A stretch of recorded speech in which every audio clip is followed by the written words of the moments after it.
Salam and welcome. Thank you for joining me in episode number 398 of the Afrikaans translation of the Holy Quran. Ons is besig met die Heilige Quran by Imam M.A. Baker. A'udhu billahi minash shaitani rajim. Bismillah ar-Rahman ar-Rahim. In the name of Allah, most gracious, most merciful. In die naam van Allah, die barmhartige, die genadige.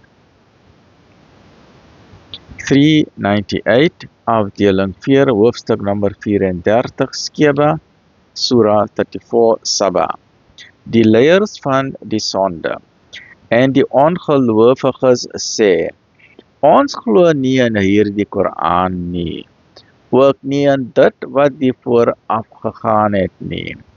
En kon u maar sien wanneer die kwaaddoeners voor hulle Heer versamel word, hoe hulle die skuld op mekaar sal pak. Diegene wat as swak beskou is, sal tot die hoogmoediges sê, was dit nie deur julle nie, sou ons ook gelowiges gewees het.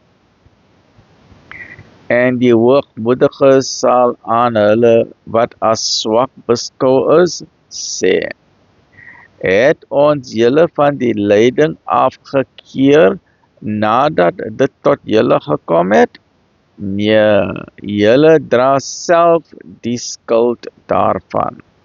En die swakkes sal aan die hoogmoediges sê, nee, dis deur julle lustige planne wat julle dag en nag beraam het om ons nie in Allah te laat glo nie en om gelykes na hom te stel. En hulle sal berou toon wanneer hulle die straf sien. Dit moet wees die straf sien, né? En om die nekke van die ongelowiges sal ons kettings bind. Hulle sal slegs vergeld word vir wat hulle gedoen het. En nog nooit het ons 'n waarskuwer na 'n stad gestuur nie, of die welgesteldes daarin het gesê, ons glo nie in dit waarmee julle gestuur is nie. En hulle sê, ons het baie rykdom en kinders, ons kan nie gestraf word nie. Sê, waarlik, my Heer vergroot en verklein die lewensonderhoud vir wie hy wil. Maar die meeste mense weet dit nie. Lekker bly, may all that is good for you come to you in great abundance. Look after yourself. Alhamdulillah Rabbil Alameen.